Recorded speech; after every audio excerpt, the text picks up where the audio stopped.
The quickest and most profitable way to increase your sales is to look at your pricing. You could theoretically change your price overnight. Welcome to Reclaim Your Voice, the podcast for business owners who are ready to be heard, speak on stages and podcasts, and become genuinely known for what they do. I'm Savannah Madden, confidence and speaking coach for founder-led businesses, and I help you find your voice, own your expertise, and speak in a way that attracts the right clients and opens the right doors. Here we talk about finding your voice, building the confidence to share your message, and doing the real work that gets you recognised by the people you're meant to serve. If you've got something important to say and you want the world to actually hear it, you're in the right place. This is Reclaim Your Voice. Hello and welcome back to Reclaim Your Voice. Today I am so excited to be joined by an amazing guest who is a profit and cash flow strategist, and they specialise in increasing your profit and strengthening your cash. So Taylor Smith, welcome to Reclaim Your Voice. Thank you so much for having me. I'm so happy to be here. It's lovely to have you. So at the beginning of all episodes, I love to get straight to the sort of backstory and who you are. And so I'd love you to introduce yourself, as it were, in your own words, like who you are, what you do, who you serve, and maybe a little bit about your story to get to where you are right now. Yeah, absolutely. So, hi, I am Taylor Smith and I am a profit and cash flow strategist. So I help female founders basically increase their profit and also strengthen their cash position from a numbers point of view. I'm also a chartered accountant and former CFO of very successful companies. And I bring all of my experience, all of my knowledge to the entrepreneurial space and help women essentially make more money, but also get that freedom that they were looking for when they started their business in the first place. Thank you so much. And you say that you've been the CFO of big companies. I know you've got quite a corporate background. You obviously hold a serious qualification for being an accountant and everything. So what made you take the step from corporate to entrepreneurial space? Yeah, so it was family. I wanted to start a family, and to just kind of give you a little bit of background of like how it all came about. So I grew up in a single parent household. My mum, absolute superhuman. Like, I've got so much love and respect for that woman. She raised 3 kids on her own, and she's incredible. But I learned very quickly that I was going to have to contribute towards the family household. So unfortunately, university wasn't an option for me. I had to get out into the workplace as soon as possible. So I remember actually having a conversation with one of my mum's friends, and I was like, what's something I can make loads of money but don't have to work for someone for the rest of my life? And she was working in gaming at the time in an office, and she was like, oh, you could be an accountant. And I was like, perfect, I'm going to be an accountant. That was literally the extent of the thought process and how that decision was made. It was a really deep moment there, yeah. So deep. I took real time to reflect and really weigh up my options, clearly.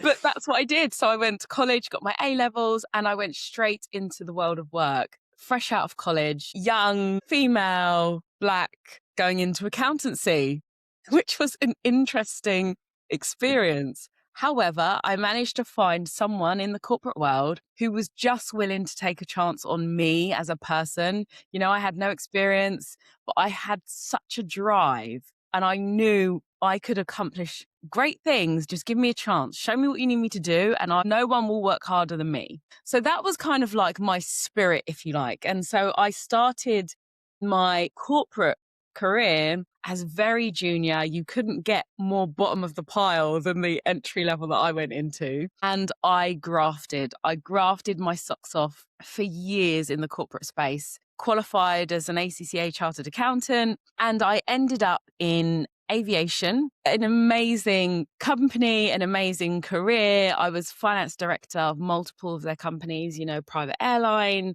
an aircraft maintenance company, the brokerage, and it was incredible. I was exposed to so much, you know, strategy, like the conversations we were having in boardrooms, talking multi-millions, hundreds of millions of pounds. That's the kind of level that I was working at, and it was incredible. However, I got to the point where I wanted to start a family. And I knew that I couldn't do either motherhood justice or that role any justice by being in that position. So I thought, what can I do? What can I do? I want to be really present as a mum.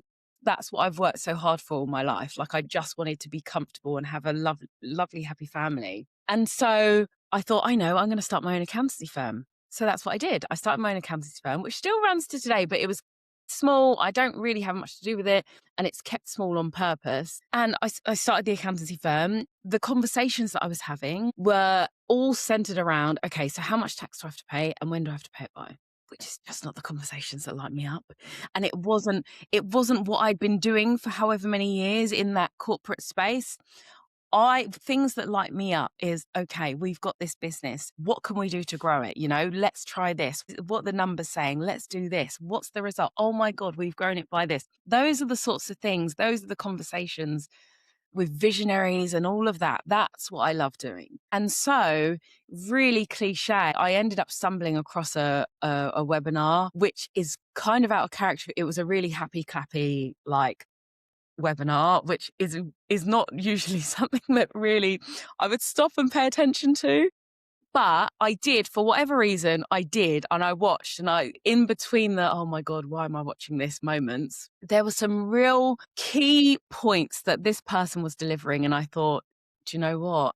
I know exactly what I need to do. It's not the accountancy firm. I need to bring all of my experience, all of my knowledge to the entrepreneurial space. Like, I'm not your bookkeeper. I'm not your accountant. I am your strategist from a financial data point of view, and I can help you grow your business. Hands down. No questions. Like, I know that I can do that. And so I started my consultancy firm. So now I'm consulting with incredible female founders who have a vision, who have a business, who know that they want to grow, they want to make impact, but they shy away from the numbers. And I found the reason why I work with women is because it's it wasn't that long ago that women couldn't open a bank account. So there's no wonder why there is this resistance with numbers, but it's something I'm so comfortable with and I can help use to your advantage and accelerate your growth. So that's kind of how I've come to where I am now, and that's what I do now. It's just so valuable and so exciting to have somebody like you supporting female founders in this space, because one of the key things that I want to talk to you about today, Taylor, is the fact that many women, not all, or many people really struggle with either knowing the numbers in their business, maybe wanting to shy away from it because they're a little bit scared of it. Maybe they've got some sort of limiting beliefs or some sort of, maybe even a bit of trauma from their childhood around numbers, around, being around sort of mathematics in general, and perhaps have a complicated relationship with their numbers, shall we say. But obviously not everybody. I know there's loads of people out there that, like yourself probably, who think, yes, numbers, love it. But how do you develop a way of talking about money with your clients that really lands with people? Obviously, you've just referenced that you aren't looking at tax returns and stuff. We're looking more at financial growth and where you can make your profit. So how do you start to approach those conversations with your clients to make them see that the numbers aren't going to be a problem? So I come from a place of simplicity. I like simple. I don't like jargon. I don't like massive spreadsheets filled with numbers. I like super simple and focusing on the key things that actually matter. And that's what I bring to my clients. You've got your Xero or you've got your QuickBooks, whatever your bookkeeping software is. That's not what we look at. I have a separate dashboard that brings all of this information together and keeps it so super simple, because it can be really overwhelming. Like you said, some people have experienced trauma. Some people just find it boring. Some people overwhelmed, all the things. And so I come from a place of, I like simple. I'm not going to boggle your mind with all of these percentages and all of this sort of stuff. I'm just going to stick with, these are the key things we need to focus on. You don't need to worry about all the stuff behind. This is what we need to focus on. So how do we focus and grow this? So I would say that's kind of the first step, making sure that my clients know that as well, this is a really safe space. You know, the numbers and the finances behind someone's business is really personal, and people can feel quite vulnerable opening up about the real landscape of their numbers, you know, especially if they're successful. Because I do work with a lot of really successful women who have, you know, made tons of money in sales, but the structure behind the business financially sometimes needs some work. And it can be hard for the people that I work with to kind of not face up to it, but kind of take it head on and say, look, yes, I do this, but actually this is the full landscape of the picture. So I also, something I really like to highlight to my clients at the very beginning, as this is a really safe space, no judgment here. I've already seen it, been it, done it. Like, you honestly, like, I want people to feel like I'm someone they can confide in, and everything is really, I'm really holding space for you to just offload everything that's going on. Like, you know, are you in debt, or, you know, are you making a loss actually, even though you're making this sales? Like, it's okay. And I want them to know that no one's expecting you to be a finance expert. You know, you've built a business. No one expects you to have all these amazing visions, create all these incredible things, create this impact for all these amazing people. But then also you have to be an accountant and you have to know all of this stuff as well. You know, no one expects that. So I'd like to remind the people that I work with that it's okay and you're a safe space, and I'm here to help and support. That's what I'm here to do. What a relief. I bet everyone's going, oh gosh, thank goodness, because you make a really good point there that you work with a lot of, very successful people. And I imagine the more money you make or the more revenue you turn, the harder it is to seek help if you're not quite seeing the profit being really, nice and high. Mhm. And I think that a lot of people, even if they feel quite confident with numbers, I imagine people still feel very vulnerable sharing. I think I definitely would, sharing that with somebody else. So it's really important to feel like we're in a non-judgmental space. So I think there'll be a lot of people taking a massive sigh of relief going, yes, I think I might need this. And Taylor sounds like the person to go to. So what sort of patterns do you notice with your clients? And do you see anything where we're looking at the financial side of running a business and confidence is taking a hit? Yeah. So some common patterns that I see, not even necessarily ignoring the numbers completely. Quite often the women that I speak with, they know their sales number, and that's the focus, you know, like, oh yeah, I made this in sales this month, which is obviously really important. But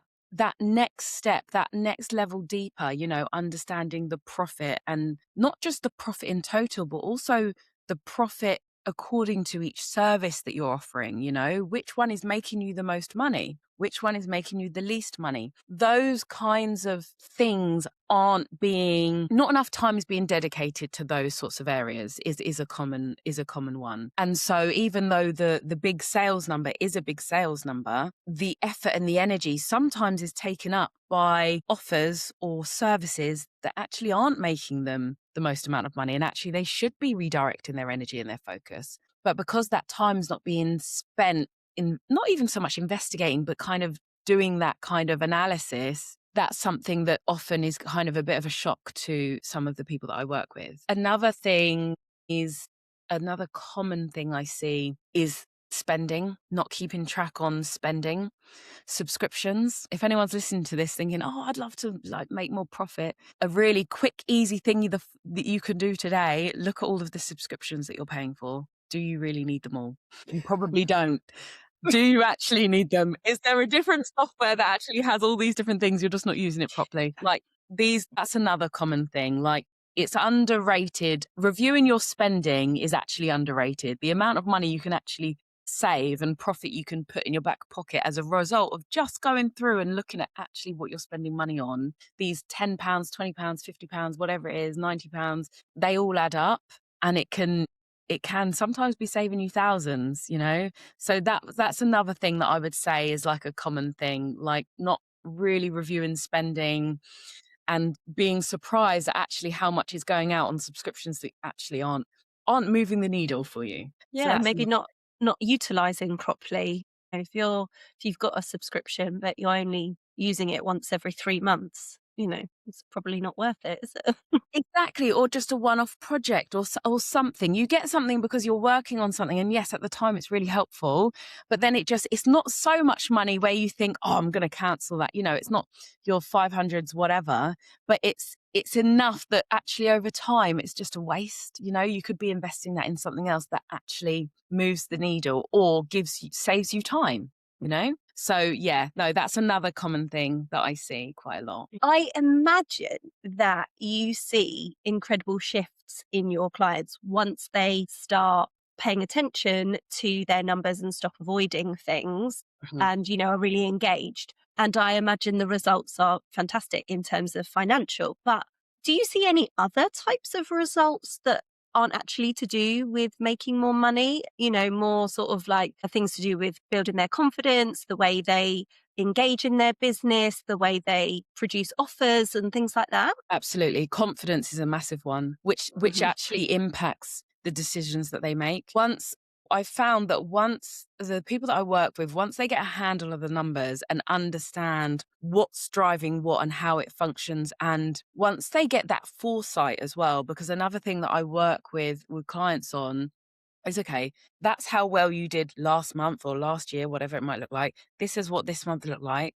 What is happening in 3 months' time, 6 months' time? Like, what does that look like? Because you can be setting yourself up, aligning things, making decisions to get to that point quicker, easier, and you can have these things in your mind so it doesn't all of a sudden spring on you that, oh, all of a sudden you've doubled your client base, or all of a sudden all of your leads have dried up. So having that confidence in what's actually happening with the numbers in the business enables decisions to happen quicker, and they're more sure in themselves. Like, yes, I can absolutely take advantage of this amazing opportunity, speak on stage, whatever it might be. I can take advantage of this opportunity because I already know my business can afford it. I already know that next month, actually, I'm probably going to have a bit of extra surplus in my bank. So yes, I can make this decision now.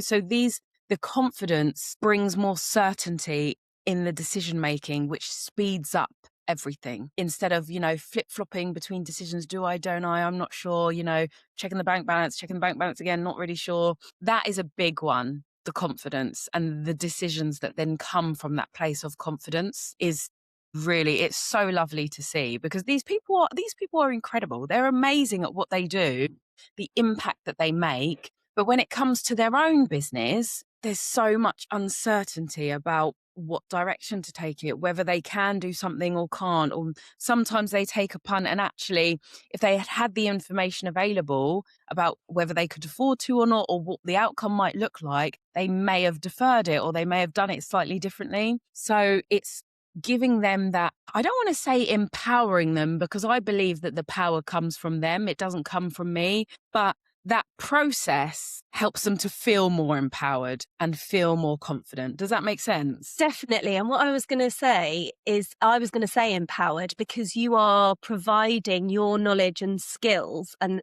helping your client develop those skills, which Mm, then creates the powerful feeling, right? yeah. And also, I loved how you touched on when you have certainty, that helps with confidence, or vice versa. It works the same way. Having certainty enables you to be confident. Having confidence around what is then going on enables you to make decisions. It's Mm, just a great little loop to go through. The more people that know what's going on in their businesses, the more great offerings that they can provide. And also, I think there seems to be a little bit of correlation. Again, this is always nuance, isn't it? It's not everybody, but a lot of people who are very creative tend to maybe not always be paying attention to their numbers. And of mm, course, not everybody, but, you mm, know, creating all these wonderful things, making sure we've got everything to back it up in the back end, as it were. mm, But what I also love about things that you talk about is that there is a bit of a myth, I suppose, that I know you've talked about before, about making more money means that you need more clients. mm. So can you unpack that for us a little bit more? what do you mean by that? Yeah, absolutely. So there's such a huge focus on, I can get you more clients. I can get you more clients. You need more clients, which that may be the case. It may be that you're in a situation where you do actually need more clients. But the time it takes, depending on your business, obviously, if you're completely digital, then digital products then maybe it's slightly different. But on the people that I work with, the time that it takes to attract, nurture, and convert a new client is the slowest and most expensive way to increase your sales, because you are taking time out of your diary. Maybe you're having strategy calls, discovery calls. Maybe you're having DM conversations back and forth, time and energy. Maybe you are using Facebook ads or something like that. So it's spending money to try and attract these people into your world. There are other ways that you can increase your turnover that are quicker and cheaper. So to touch on that, what do I mean? Well, I guess the quickest and most profitable way to increase your sales is to look at your pricing. You could theoretically, and I'm not saying you should, but I would urge everyone listening to this, if you haven't reviewed your prices, please do, because it's a common thing that, we are undercharging. But you could theoretically change your price overnight.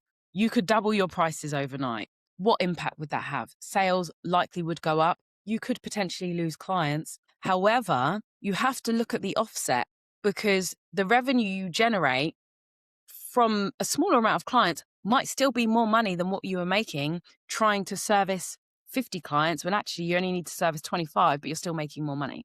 So I'm not saying to do that, but I'm saying look at your pricing structure. That is the most powerful way to get a quicker increase in sales. The other thing that I think is really important, and actually probably not spoken about enough, is instead of focusing on new clients, focus on your current clients or your clients that you've previously had, because your next best client is likely someone that's already spent money with you. And the reason I say that is because they already know, like, and trust you. They've already had a good experience. I imagine, the women I come into contact with are all women that want to give their clients the best results, the best experience, so they can just feel elevated and shout it from the rooftops. That's what we're driving for. So if that's the case, then you have this pool of people already connected to you that have already spent money with you. And I think I can't remember what the statistic was. Once someone spent money with you, is it something like 9 times more likely to spend more money with you or something? I can't remember what the statistic is, but Yeah, I've definitely heard something have you similar. heard that? Yeah, it's something like that.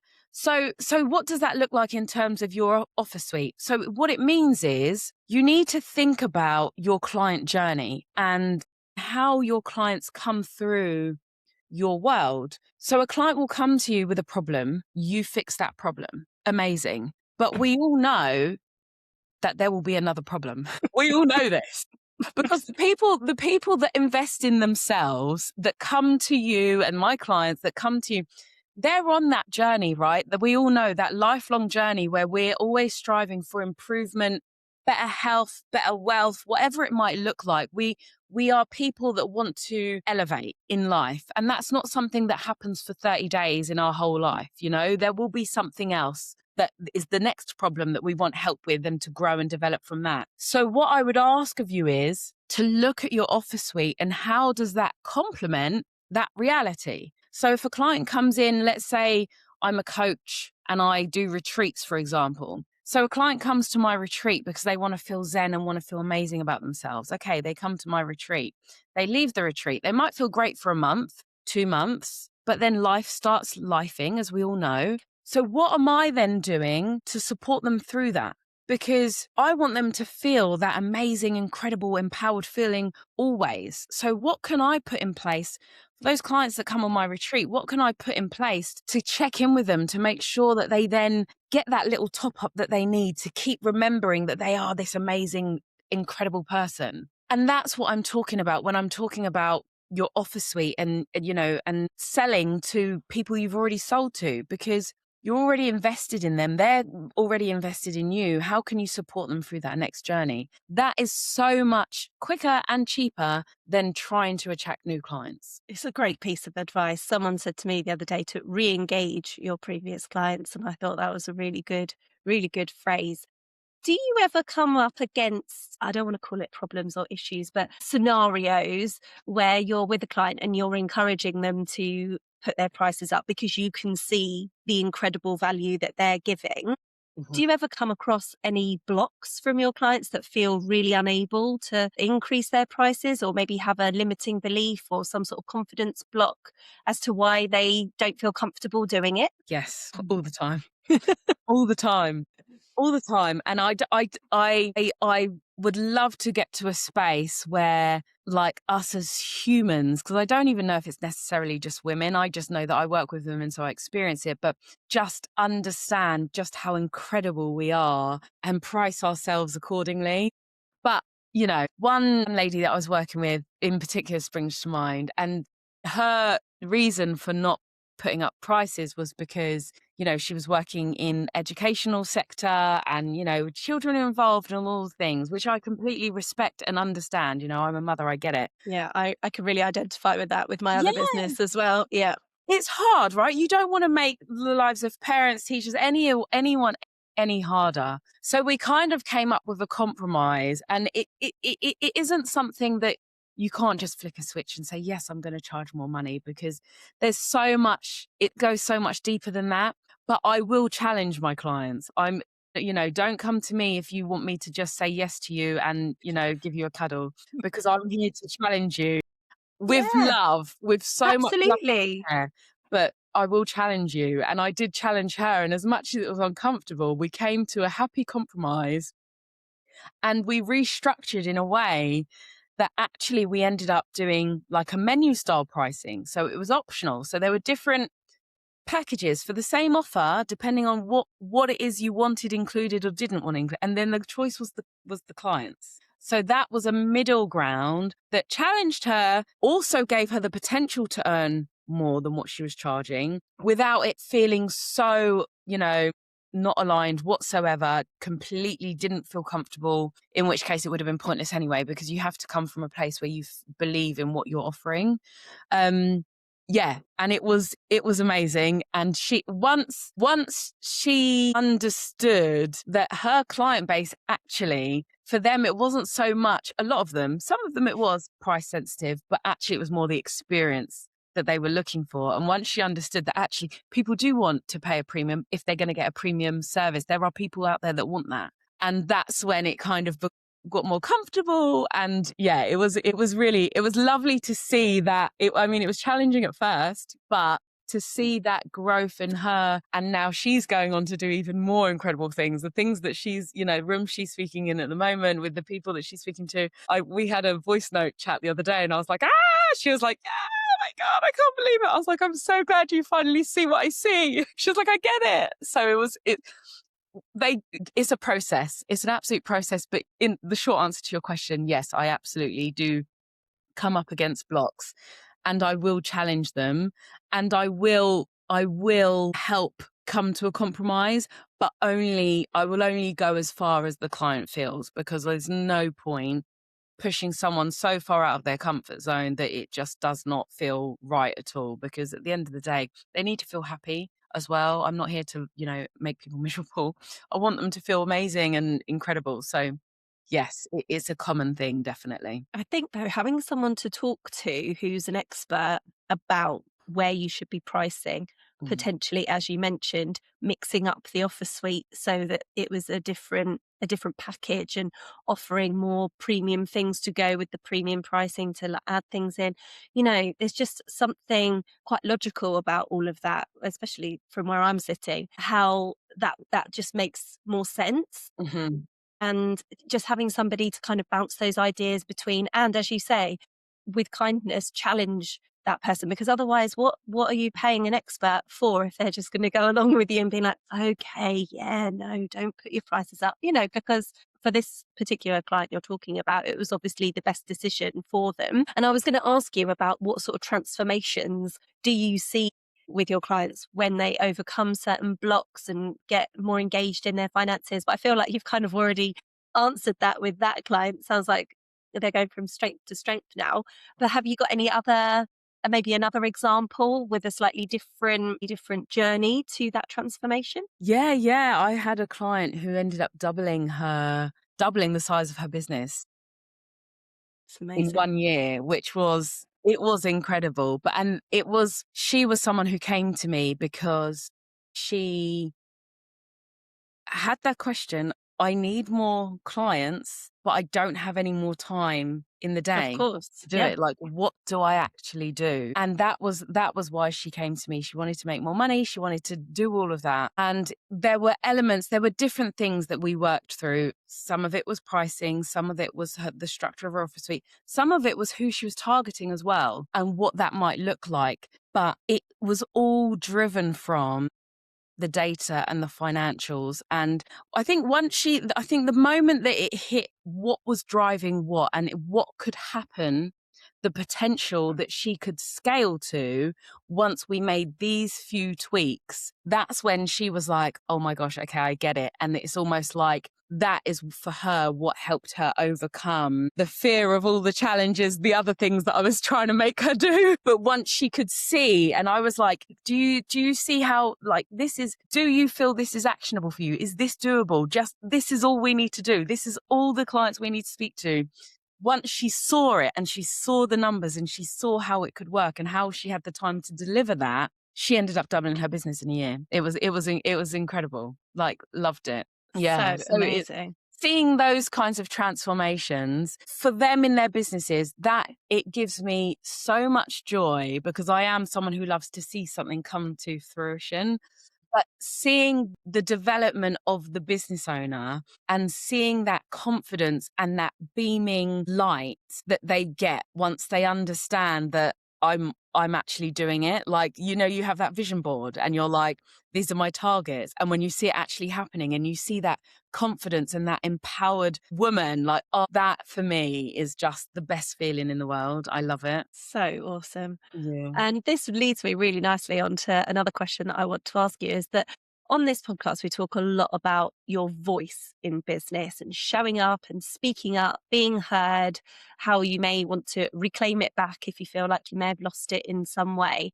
So, Mm. in your world, how does a person finding their voice with their finances and connect to sort of that bigger picture? How does that look for them? So the people that I work with, when it comes to the finances in their business, it's almost like quite often the most common is it's like almost like shut off, almost not a secret. That's kind of like, I don't want it to seem like a seedy way of saying it, but it's almost kind of like, oh, I'm not good at numbers and there's nothing more to be said about it. And talking about it, I believe it helps them feel less, I don't even want to say ashamed because that's the wrong word. But when Vulnerable. I think we less sort of talked vulnerable, about it that's being a bit of a vulnerability at the beginning, didn't we? And I was like, I can totally identify with that. Even sharing my accounts with my accountant mm, every month or every quarter or whatever, I'm always a bit like, oh, but even though there's nothing to worry about, I still have some sort of, blocks to work through. So I think vulnerability maybe is a that's the really good perfect word. word to That is the sum it perfect up. word. Exactly. And by talking to someone about it and really openly, because I'm there to see it all, to support. It's hard at first, but just having that conversation and having someone to confide in that knows the real scope of what's going on. Because some of the people that I speak to, like, sometimes their partners aren't even in the full know of everything that's going on. So having someone that is so invested in them and there to support and to help them through it, I think it allows them to be able to speak up more confidently about it. Like, yeah, do you know what? I don't have a handle on this. And it's okay. I'm not expected to be this. Like, yes, I do run a successful business, but I'm not expected to be the expert in this area as well.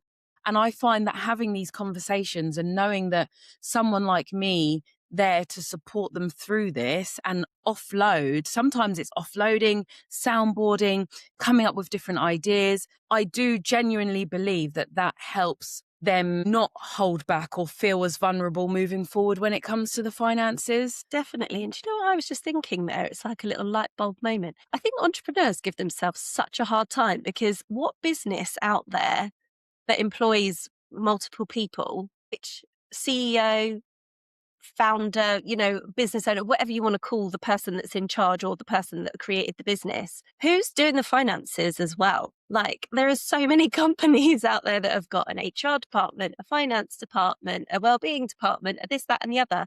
And as entrepreneurs who are usually working either solo or in a very small team, we put all that pressure on ourselves to do everything when, as you say, you're not expected to be amazing at every single element of your business. And the whole point is that you're supposed to focus on the bit that you're really good at. And I think it's so important to outsource, bring in more people into your business, whether that's on a permanent or on a, freelance sort of flexible basis or a one-off or whatever it is, to come and support you to do those things that you aren't so strong at, because we can't, as you say, we just can't be expected to do it all. Exactly. And I can't agree with you more. Honestly, we give ourselves such a hard time.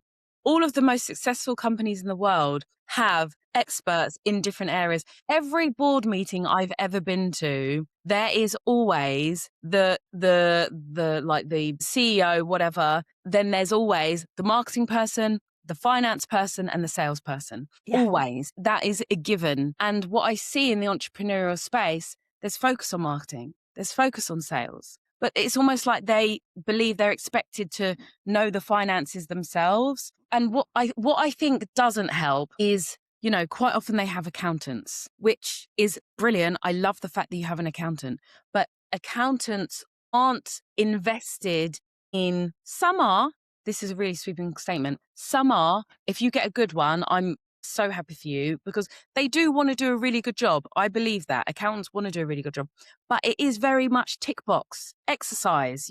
If you've hired them to do your tax return, they will do your tax return. That's what you've hired them for, isn't it? Yeah, absolutely. Exactly. And that's very different to talking about the financial growth of your business. It's a completely different conversation. So that part of the finances, the entrepreneur takes on their shoulders. They're carrying that weight on their own, thinking, oh, I've got an accountant already. But that's not what they're there to do. They're not there to grow your business for you. They're there to do the tax return and file the accounts for you. And they'll do that very, very well. This is a different part of your business, the same way that your marketing is a different part of your business. And maybe even, you might sell, but you might have, someone who helps you with selling. It's a different ball game. Yeah, it's such a powerful differentiation, isn't it? Yeah, it is. Like you said just a minute ago, entrepreneurs give themselves a really hard time thinking that they have to be the one to not only have the vision, create the vision, operate the vision, but then also understand the finances to take the vision forwards. And it's just, you don't have to do that. Get an expert in or someone to support you. If you like doing it, great, get someone to support you to do it, because it can supercharge the growth of your business. It can make everything so much easier as well, but yeah. And that's what we want. That's what we want. No, I'm all about an easy life. I'm all about an easy life. Anything that You makes said your at the life. beginning, you like things to be simple. I love that. Keep it simple. Yep. And what is it? Simplicity scales, complexity fails. That was a good phrase that someone said to me a little while ago. And I was like, that is a good one. I That is like a good that a one. lot.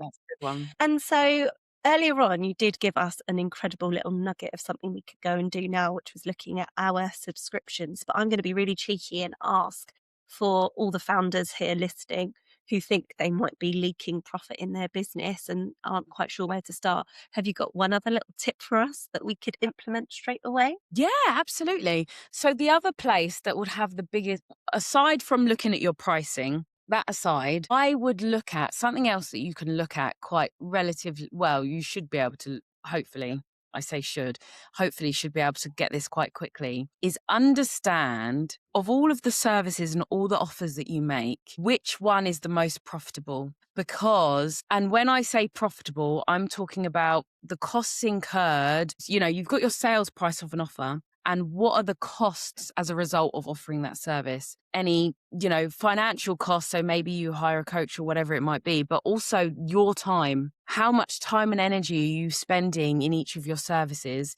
And make sure you take that into account, because what I see quite common in the entrepreneurial space is focus is being put on the offers that maybe the person enjoys the most. Maybe they enjoy that part the most, and maybe they get the most fulfillment out of that part the most, which is great. But if you are looking at, you wanting to be more profitable and therefore grow and get more cash in your bank, then understand which one's making you the most money. If you then still choose to, put your effort in that service, fine, that's up to you. But at least have the knowledge and understanding that it's not the one that's making you the most money. I think that's going to be something that can really create a powerful shift in businesses. And that's something that you can absolutely do and work out when you look at the numbers in your business. Incredible advice. Thank you so much. I think we're going to start to wrap it up there now, Taylor. What a great piece of advice to leave us with. So for anyone listening that is not already connected to you, where are you usually hanging out? Where can we come and find you and connect with you? Yeah, so my most common platform is Instagram. So my handle is at Taylor Smith and Co. So all one word. And yeah, feel free to DM, message. I'm always up for a virtual coffee. I love connecting with people. So yeah, reach out and let's have a chat. That is amazing. And I will link that all up in the show notes and we can connect with you. So thank you so much for your time today, Taylor. I think so many people will get a lot from this episode. So thank you. Thank you for having me. It was a pleasure to be here. Thank you so much for being here and for listening to this episode of Reclaim Your Voice. If today's conversation resonated, head to the show notes where you'll find my free audio gifts. And if this episode helped you in any way, it would mean so much if you shared it, rated or reviewed the show. That support helps these conversations reach the people who really need them. You can also watch the full episode over on our YouTube channel, and we'll see you in the next one.